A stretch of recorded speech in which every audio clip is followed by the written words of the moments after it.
사람들이 얼마나 행복하냐, 이 행복지수라고 하는 것이 있습니다. 사람이 자기 자신의 소유나 환경이나 그것이 어떻게 되든지 간에 내가 행복하다, 얼마만큼의 행복감을 느끼느냐, 이것을 행복지수라고 말하고 있는데, 근간에 우리나라의 행복지수를 보니까 세계에서 110등이 넘는 117등인가 116등인가 그렇게 돼요. 우리나라의 소득이 2만 달러를 넘고 이제 4만 달러를 향해서 간다, 그런 지도 벌써 몇 년이 지났습니다. 소득이 2만 달러가 넘는 나라의 국민들이 느끼는 행복감이 세계에서 110등이 넘었다.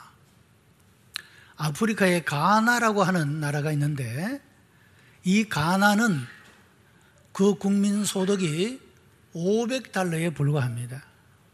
그러니까 우리나라의 국민 소득과 비교하면 약 40분의 1밖에 되질 않습니다. 그런데 이 가나의 사람들이 느끼는 행복 지수가 우리나라 사람하고 비슷하다, 그런 말씀이에요. 자, 여러분, 경제적으로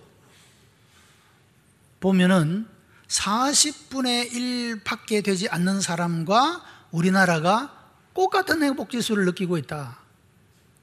다르게 말하면 다른 나라 사람보다도 40배나 잘 살고 많은 소유를 가지고 살아가는 나라의 백성이 행복감을 느끼지 못하고 있다, 그런 의미가 되는 것입니다. 전문가들이 이렇게 분석을 했어요. 왜 그런가? 그것은 우리 한국 사람들은 어릴 때부터 경쟁 속에 산다는 거예요. 초등학교 때부터 경쟁 속에서 살고, 경쟁을 하다 보니까 누군가는 올라가고 누군가는 내려가게 되는 거죠. 이것은 어떤 절대적인 가치보다도 상대적인 가치에 의해서 자기 자신이 평가되는 그런 문화 속에, 그런 환경 속에 사람들이 살고 있다는 겁니다. 여러분, 1등 하는 사람은 한 사람입니다. 나머지는 다 1등을 못한, 상대적으로 박탈감을 가진 사람이라 할 수가 있죠. 1등이 되어야만 만족하겠다고 하는 사람은, 한 사람 이외의 모든 사람은 다 만족할 수 없는 상태에 있다, 그렇게 말할 수가 있지 않겠습니까?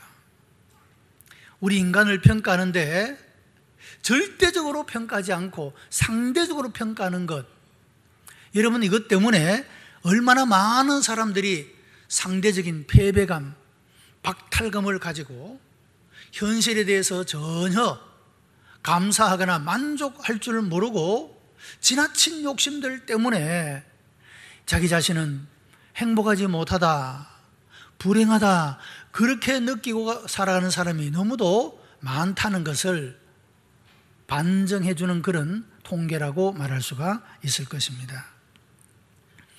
유대인들은 5가지의 제사와 7개의 절기들을 가지고 있습니다.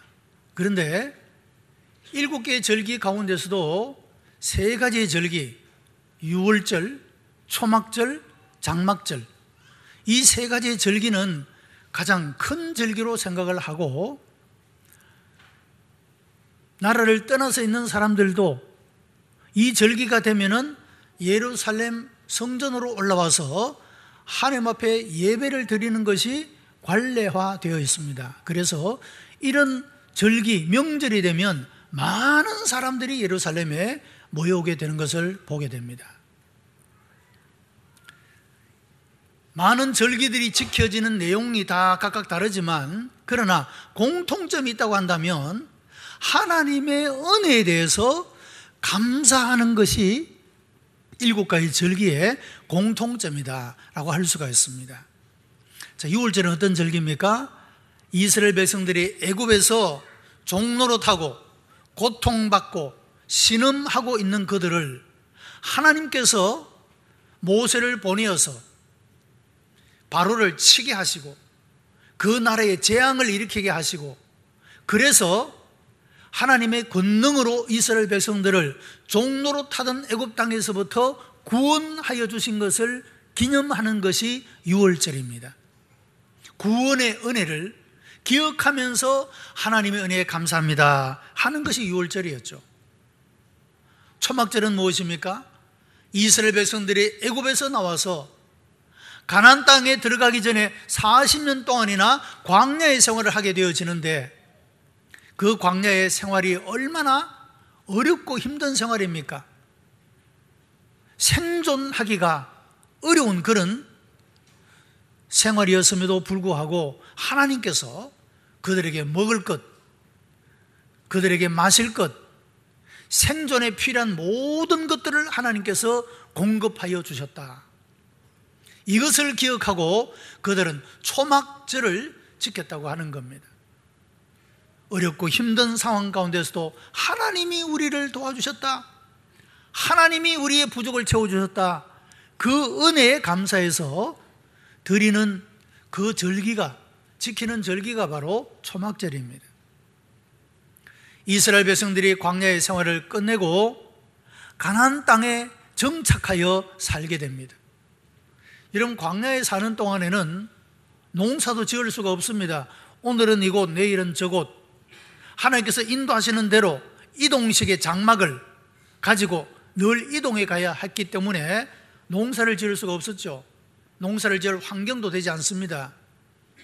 그런데 이제 가나안 땅에 들어가서는 정착된 생활, 고정적인 그 땅에서 그들은 농사를 짓게 되고, 하나님께서 큰 은혜를 주셔서 그들이 추수를 하게 되었다는 것입니다. 그들이 이런 추수의 곡식단을 받아들고, 하나님, 이 땅에서 이런 은혜를 얻게 하시니 감사합니다, 그것에 대한 감사가 바로 장막절입니다. 이스라엘 백성들이 드렸던 이 모든 절기가 하나님의 은혜에 대해서 감사하는 그런 절기로 지난 모습을 보게 되는 것입니다. 오늘은 우리가 맥추주일로 지키는 날입니다. 하나님께서 2015년도 6개월 동안 우리를 지키시고 보호하신 그 하나님의 은혜에 대해서 감사하는 예배가 오늘 맥추주일 감사 예배인 것입니다. 여러분, 유대인들은 탈무드라고 하는 격언집에 행복한 인생을 살아가는 사람은 어떤 것인가 하는 것에 대해서 이런 격언을 남깁니다. 이 세상에서 현명하게 살기를 원하십니까? 모든 사람에게 항상 배우는 사람이 되십시오, 그랬습니다. 어떤 사람이 현명한 사람인가? 모든 사람에게, 어린 아이에게도 배우는 사람, 그 사람이 바로 현명한 사람이라고 교훈합니다. 이 세상에서 가장 강하고 힘차게 살고 싶습니까? 자기 자신을 이기는 사람이 되십시오. 다른 사람을 이기는 것보다 자기 자신을 이기는 이것이야말로 가장 강한 사람이 될 수가 있다는 그런 교훈을 주고 있습니다. 이 세상에서 가장 부유하게 사는 사람이 되고 싶습니까? 그러면 당신이 가지고 있는 것에 만족하고 감사하는 삶을 사십시오. 세상에서 가장 부유한 사람이 누구냐?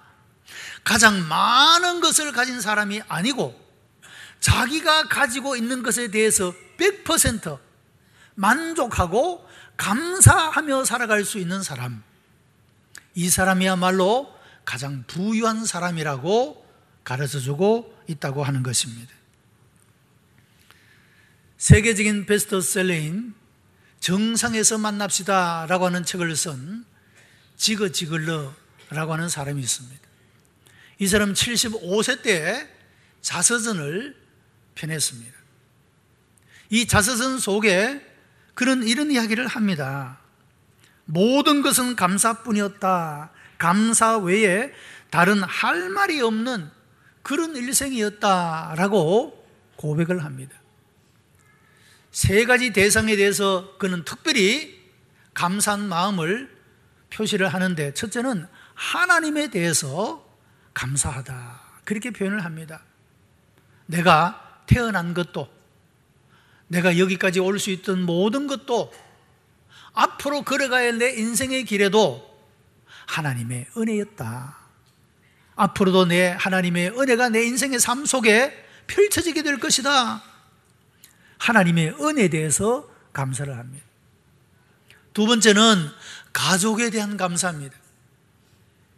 내 인생에서 가장 귀하고 나에게 힘이 되고 위로가 되고 내 마음의 소망의 원동력이 되어지는 그 대상이 바로 나의 사랑하는 가족들이었다. 그들은 내 인생에 참으로 귀하고 아름다운 동반자였다. 나의 아내에 대해서, 나의 자녀들에 대해서 너무 감사한다. 그 가족에 대한 은혜에 대해서 감사를 표현을 합니다. 세 번째는 이웃들에 대해서도 감사를 합니다. 이웃들, 내 인생의 걸음에 늘 동행하고 함께하고, 그래서 이 이웃들이 있음으로 인해서 오늘의 내가 있는 내 인생이 외롭지 않고 내 인생이 건강하게 살아갈 수 있는 이것들은 바로 나의 이웃들이 있었기 때문이라고. 그분들은 내 인생에 있어서 나 혼자가 아닌 누군가가 내 옆에 있다는 것을 보여주는 너무도 귀한 사람들이었다. 그래서 그들에 대해서도 감사하고 있는 그런 모습을 발견하게 됩니다. 자, 여러분, 이런 차원에서 보면 인간의 성공이라고 하는 그 성공의 척도는 얼마만큼 감사할 수 있느냐, 여기에 달려있다, 그렇게 말할 수가 있습니다. 내가 아무리 많은 것을 소유하고 내가 아무리 높은 지위에 올라가고 내가 원하는 것을 성취했다고 할지라도 내가 그 현실에 만족하고 감사하지 못한다면 실패한 인생이고, 내가 오늘 나의 현실에 만족하고 현재에 이르는 모든 것들에 대해서 감사할 수 있다고 한다면 그는 성공한 사람이라고 말하고 있다는 것입니다. 사랑하는 성도 여러분, 여러분이 다 성공한 사람이 되기를 바랍니다. 모든 것이 하나님의 은혜인 줄로 하나님께 감사하고, 나의 사랑하는 인생의 동반자들인 가족들에게 감사하고, 내 인생의 걸음을 홀로 외롭게 걸어가지 않도록 함께 동행해 준 이웃들에게 감사하는, 여러분, 이런 마음을 가지고 살아가게 될 때 우리는 날마다 행복감에 젖어서 우리 인생을 기쁘고 즐겁게 살아갈 수 있는 그런 삶을 살아갈 수 있게 된다라고 하는 것입니다. 그런데 우리 한국의 문화, 한국 사람들의 의식 구조 속에는 이 고맙다, 감사하다 하는 이런 문화가 보편적으로 잘 형성되어 있지 못한 것 같습니다. 그래서 이런 것 같아요. 가족이라 할지라도 조그마한 일이지만 참 고맙다, 감사하다 이런 표현을 할 줄 알아야 하는데, 뭐 그렇게 하는 것이 아버지 체면이 깎이는 것 같고, 자기 자신을 뭔가 낮아지는 것 같고, 혹은 이것이 다른 사람을 대하는 일에 있어서 그런 표현은 뭔가 좀 아부하는 것 같아 보이고, 그래서 고맙다, 감사하다 하는 이런 말을 쉽게 하지 못하는 그런 문화를 가지고 있다고 하는 것이죠. 여러분, 사람의 행복이라고 하는 것은 큰 일을 통해서가 아니라 작은 일을 통해서 느끼게 되는 거죠. 작지만 고맙습니다, 감사합니다. 여러분, 그런 표현을 통해서 내 마음속에 감사한 마음을 확인시켜 주게 되고, 그 은혜로 인한 기쁨을 가지게 되고, 그 말을 듣는 사람에게 즐거움을 가져다 주게 되는 것이죠. 한 사람의 감사가 다른 모든 사람들에게도 그 영향을 끼쳐주게 되고, 우리가 더욱더 행복한 사회를 만들어 갈 수가 있게 되는 것입니다. 조그마한 일에도, 조그마한 친절에도 감사할 줄 아는 이런 문화로 우리 그리스도인들이 이 한국인들의 의식 구조와 문화를 바꾸어 가야 할 그런 책임이 있다, 의무가 있다. 문화를 변화시키는 소수의 엘리트가 누구냐? 바로 그리스도인들이라고 믿습니다. 우리는 그런 충분한 이유들을, 충분한 근거를 하나님의 말씀 속에서 가지고 있는 사람들이기 때문에 그렇습니다. 우즈무라 간조라고 하는 신학자가 하나님은 우리들에게 한없는 복을 주시는 분이시지만, 그러나 만일에 하나님에게 저주가 있다고 한다면, 하나님이 인간을 저주하신다면 아마도 세 가지가 있을 것이다. 그 첫째는 하나님이 믿어지지 않는 것이라고 말했습니다. 여러분, 우리가 하나님을 나의 구원자, 나의 창조자, 그렇게 하나님을 믿는 믿음이 어디로부터 생겨났습니까? 내가 종교를 다 비교해보고, 기독교가 제일 나은 종교구나, 그래서 우리가 선택했습니까?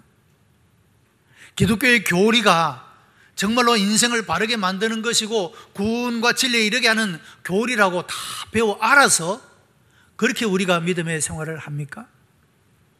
믿음은, 하나님을 믿는 믿음은 하나님이 나에게 주신 선물입니다. 하나님이 나를 택하여 주신 거예요. 내가 하나님을 택한 게 아니라. 이것이 하나님의 은혜인 것입니다. 그래서 하나님이 믿어지지 않는다고 하는 것은 하나님의 저주이다, 이렇게 표현했다는 것이죠. 여러분, 우리는 하나님을 믿는 사람들이니 하나님의 은혜를 받은 사람임에 틀림이 없습니다. 하나님의 은혜로 우리에게 믿음을 주신 것이니까요. 또 하나는 하나님의 말씀이 들리지 않는 것이다, 그렇게 표현을 합니다.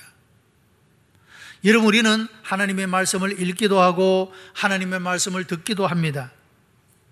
어떤 사람은 이 말씀을 들을 때 그 말씀을 내 마음에 새기고 이 말씀을 따라 순종하고 그 말씀 안에 살아감으로 말씀이 주는 자유와 기쁨과 즐거움과 복을 누리고 살아갑니다. 그런데 어떤 사람들은 아무리 말씀을 전해도 그 말씀을 믿지 않는 사람이 있다는 것이죠. 여러분, 어떤 분은 말씀을 전하면 기다렸다는 듯이 받는 분이 있습니다.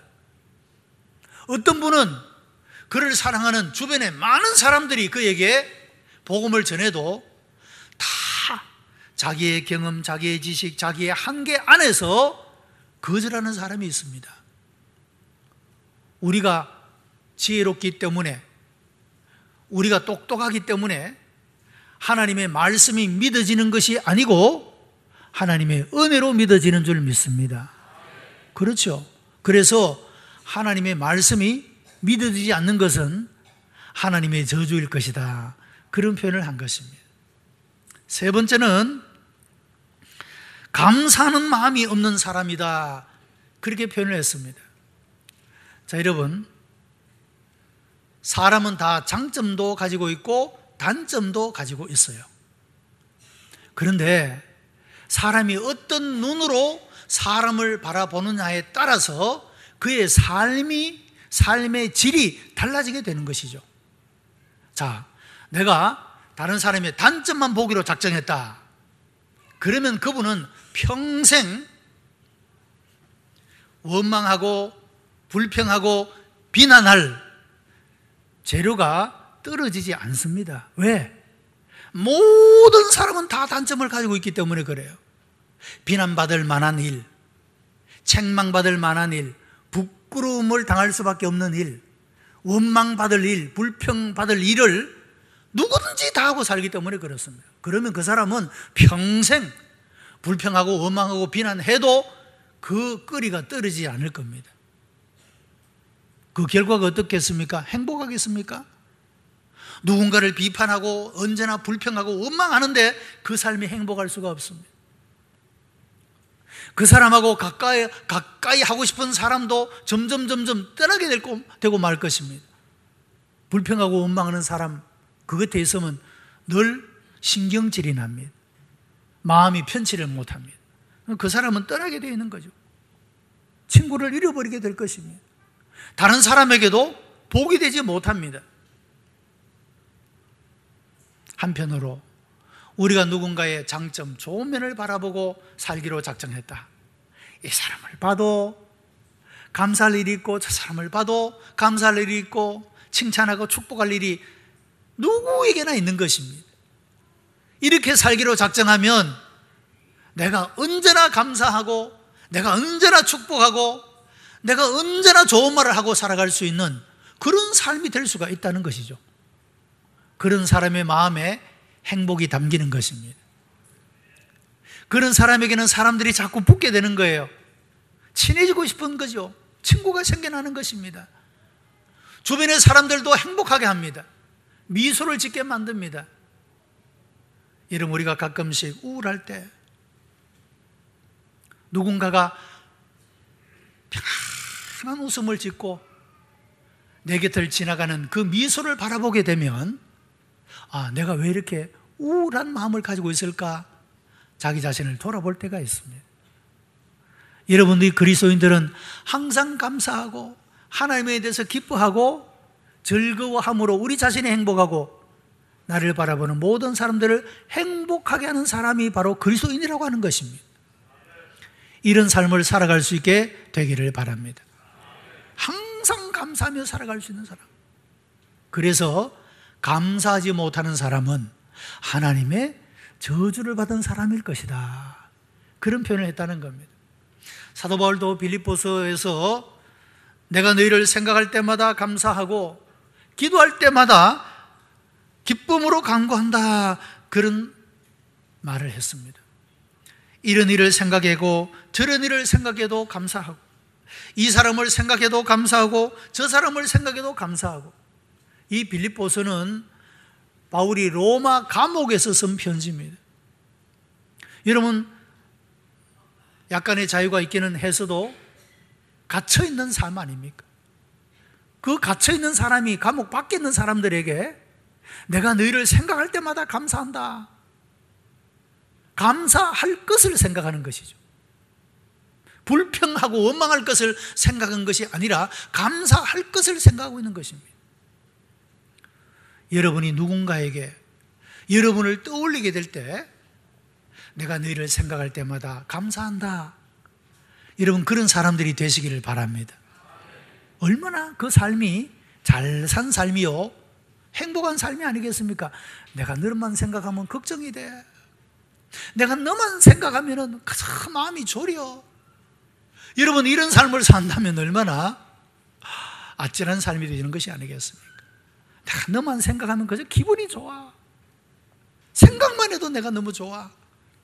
바울이 그런 마음을 가졌다는 것이죠. 여러분, 그 사람의 삶이 온전하게 좋은 삶이기 때문이 아니라 그 사람을 바라보는 그 사람의 마음과 눈이 선한 것이기 때문에 그렇게 표현하고 있다는 것입니다. 이것이 우리의 삶을 부유하게 만드는, 우리의 삶을 행복하게 만드는 그런 삶의 비결이 된다라고 하는 것입니다. 우리가 어떻게 하면 감사하는 삶을 살 수가 있을까요? 우리가 받은 바를 알 때 우리는 감사하는 삶을 살 수가 있습니다. 여러분, 우리가 가만히 생각해 보면 우리가 가진 모든 것들은 다 하나님이 주신 것들입니다. 나 자신의 생명이 하나님이 주신 거죠. 내가 지금까지 걸어오면서 여기까지 온 모든 것 다 하나님이 주신 것 아닙니까? 내 사랑하는 가족 하나님이 주신 것 아니에요. 여러분, 자녀를 갖고 싶다고 가질 수 있습니까? 하나님이 주셔야 가지는 거죠. 하나님이 주신 것이다. 이 받은 바를 알 때 감사할 수가 있습니다. 자, 그런데 내가 누군가에게서 억지로 무언가를 빼앗았다, 쟁취한 것, 그것에 대해서는 감사를 느끼지 않습니다. 내가 노력해서 내가 수고해서 얻었는데 내가 감사할 게 뭐가 있나? 이런 마음을 가질 수 있기 때문에 그렇죠. 자기의 의를 내세울 때, 자기의 힘으로 무언가 되었다고 생각했을 때는 감사할 이유가 없는 겁니다. 마땅한 것이지, 당연한 것이지, 이렇게 생각이 되는 것이죠. 그러나 우리가 내게 있는 모든 것이, 내가 가진 지혜도, 내가 가진 건강도, 이 모든 것들이 다 하나님이 주신 것이다, 하나님께로부터 받은 것이다 라고 하는 것을 알 때 우리는 감사할 수 있게 된다라고 하는 것입니다. 또 우리가 이것을 깨닫게 될 때 감사할 수 있게 되는 것입니다. 여러분, 사람이 은혜를 받았다고 감사하는 것이 아니고 그것을 깨달을 때 감사할 수가 있습니다. 내가 많은 것을 가졌지만 이것이 하나님의 은혜로 주어진 것임을 깨달을 때 감사할 수가 있는 거죠. 뭐 팔자리니 운명이니 이런 생각을 가지고 살아가는 사람들은 감사할 수가 없는 거예요. 하나님이 주신 것임을 깨달을 때 감사할 수 있게 된다라고 하는 겁니다. 옛날에 헬라 사람 중에 이런 감사가 있었다고 합니다. 비 오는 날인데 비를 맞고 가요, 사람이. 근데 길을 가다가 갑자기 손을 들고 신이여 감사합니다 하고 막 소리를 치더라는 거예요. 그 우산을 쓰고 가던 사람이 옆에서 보다가 당신이 비를 맞고 가는데 뭐가 그리 감사하냐고 물었어요. 그럴 땐 이 사람이 대답하는 말이, 하나님께서 내 눈썹을 만들어 주셔가지고 빗물이 눈 속으로 들어오지 않고 흘러내리게 하시니 감사합니다. 하나님이 내 콧구멍을 하늘로 솟게 만들지 않고 밑으로 보게 하여 주셔서 빗물이 코 속으로 들어가지 않게 하시니 감사합니다. 그랬다는 거예요. 보통 사람이 잘 발견하지 못하는 사소한 것이지만 감사라고 할 수가 있습니다. 그렇죠.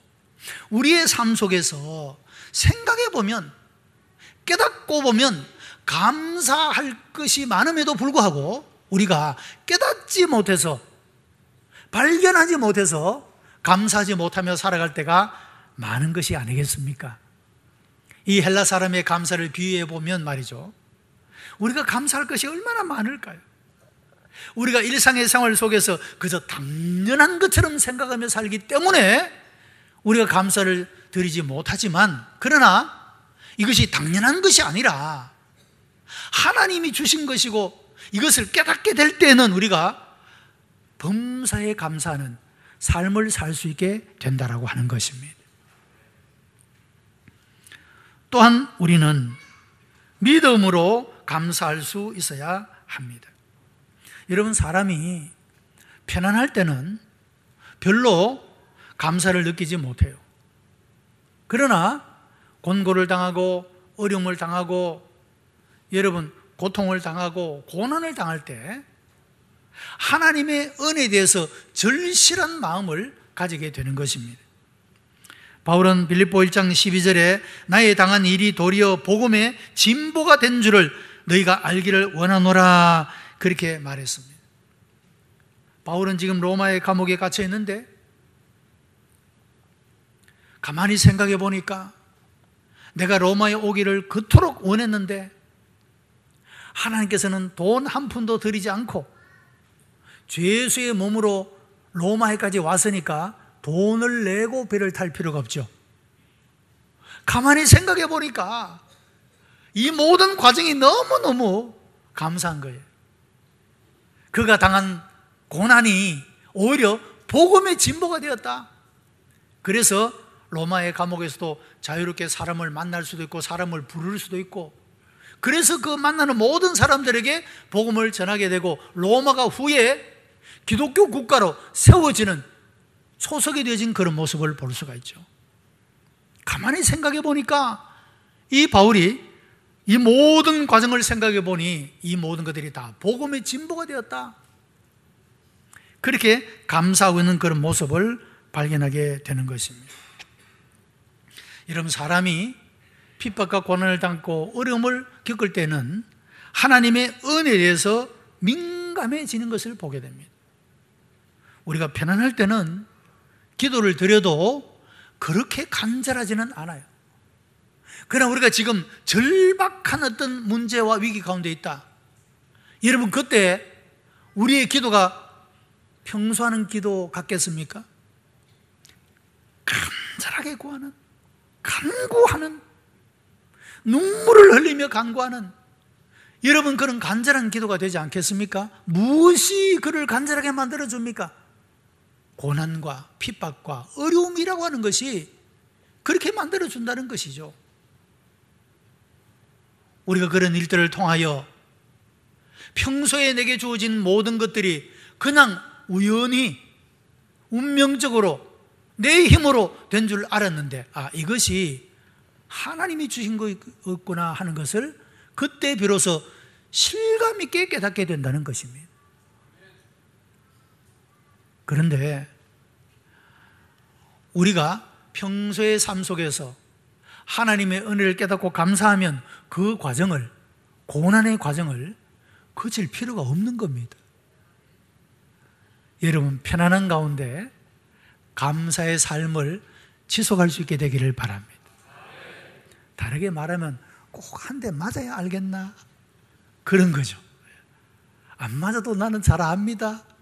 여러분, 이렇게 가는 성도가 되기를 바랍니다. 우리는 또한 믿음으로 감사할 수 있어야 합니다. 믿음은 바라는 것들의 실상, 보지 못하는 것들의 증거라고 했습니다. 믿음은 아직 오지 않은 겁니다. 미래에 오게 될 것에 대한 기다림이라고 할 수가 있습니다. 자, 여러분, 하나님께서 내 인생을 이 땅에 오게 하셨고 오늘 여기까지 하나님 은혜로 인도해 주셨으니 앞으로 내가 걸어가는 걸음 위에도 하나님의 복이 있을 줄 믿습니다. 예비하여 놓으신 복이 있는 줄 믿습니다. 이런 믿음으로 살아가는 사람들에게는 그런 미래가 열린다는 거예요. 이것이 믿음으로 감사하는 겁니다, 여러분. 아직 오지 않았지만 믿음으로 감사하는 것이 하나님이 내 인생의 걸음에, 내가 걸어가는 내일의 걸음 속에 하나님이 나에게 평강과 기쁨과 즐거움과 좋고 아름다운 것으로 예비해 놓으신 줄 믿고 감사하는, 여러분, 그런 사람들에게는 그의 삶의 미래가 열리게 된다라고 말씀하고 있는 것입니다.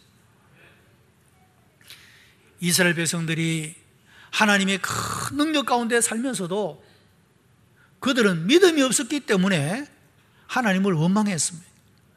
그래서 광야에서 다 쓰러져 죽게 된, 가나안 땅을 밟고 들어가는 사람은 여호수아와 갈렙 이외에 성인들이 없었다고 했습니다. 미래를 향한 믿음, 하나님의 약속에 대한 믿음을 가지고야 우리는 감사할 수가 있다, 그런 말입니다. 여러분, 오늘의 본문의 말씀은 우리가 주님이 오시는 그날까지 주께서 우리의 믿음을 견고케 하실 것이다 라고 말씀을 하고 있습니다. 얼마나 많은 사람들이 믿음을 저버립니까? 여러분, 하나님이 여러분의 믿음을 주님이 오시는 그날까지 견고케 하실 줄 믿습니다. 오늘의 현재에 대한 감사는 우리의 미래의 보기까지 이르게 한다.